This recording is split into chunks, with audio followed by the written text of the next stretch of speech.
What's up, disc golfers? Joe here with Joe's Disc Golf, and I've got more to talk about with Brodie Smith and the PDGA president and the PDGA and everything that's been going on surrounding the $1,000 driving range controversy. Last night, at least last night from the time of recording, that would be June 29th, 2021, Brodie Smith had a Spaces debate thing on Twitter. I hadn't used that before, but it was pretty cool because he got to talk pretty candidly and a lot of people got to ask questions just in general about life, about disc golf, and specifically, of course, it could not be avoided what had gone on most recently at Worlds. He'd like to point out, and this is all paraphrasing, unfortunately, this happened at like 11 o'clock my time last night, and so I was unable to really take notes or record any of this, and I didn't feel like recording that would be too appropriate. So I thought, I'll remember all the high points. And one of the high points was that Brodie had pointed out that the PDGA president contradicted himself, said that they originally talked to Mulligans and said it was impossible, not possible, not feasible, impractical to rent out the entire driving range.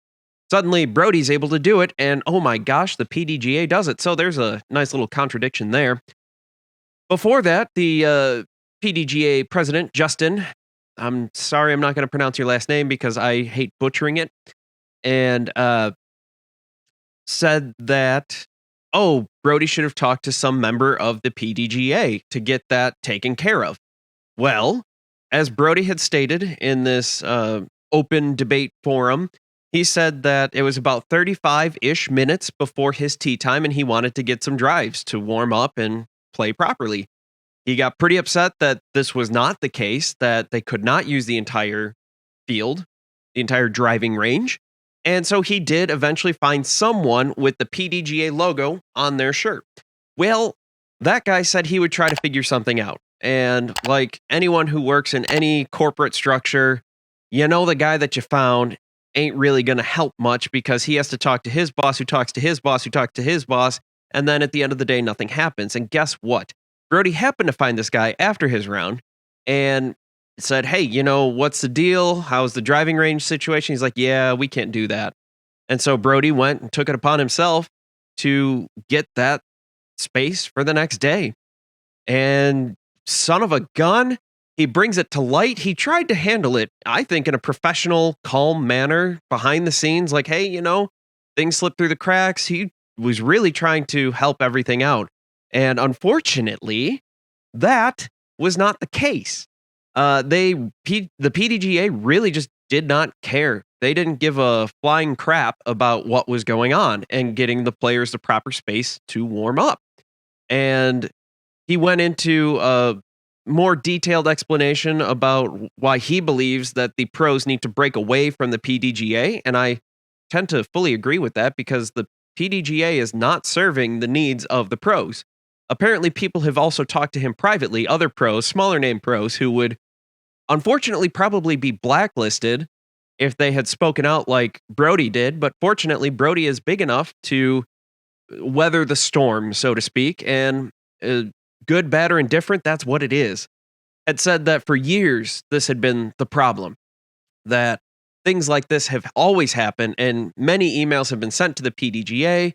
All the forms have been filled out saying, like, at the end of the tournament, you get this questionnaire like, what did we do well? What could we improve on? Any other comments? And constantly pros are saying, we need warm-up space. We need warm-up space. We need warm-up space. And guess what? We don't get warm-up spaces. They don't. People are saying, well, my C tier, I don't get this. Well, guess what? C tiers are C tiers.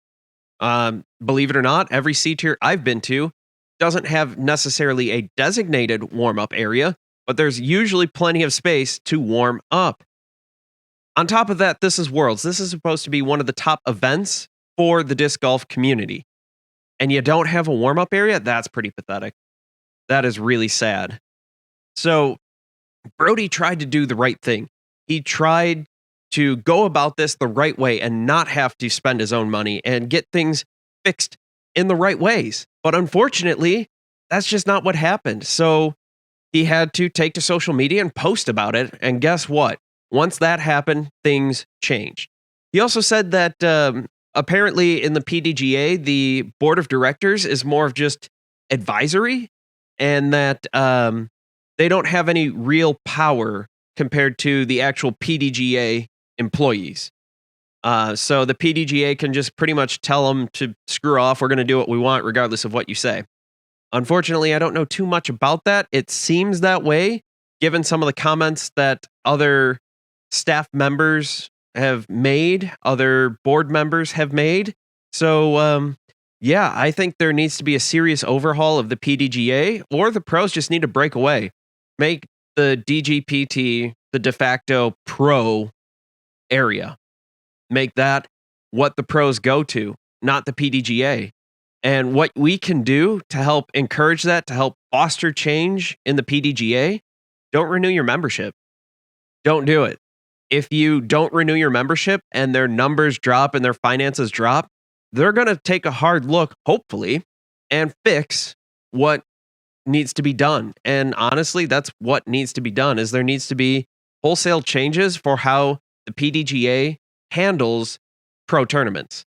But that's all I got right now. It's fun to see what's going on right now with how the PDGA is handling all this, how Brodie Smith is coming in and trying to make some big changes, good, bad, or indifferent. He is basically an outsider.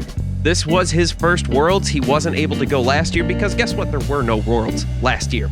So he was able to play this year and point out things that should change, things that don't make any sense. So, thank you all for watching. Don't forget to like, subscribe, follow, share, post this everywhere. Thank you all for watching. Thank you for listening.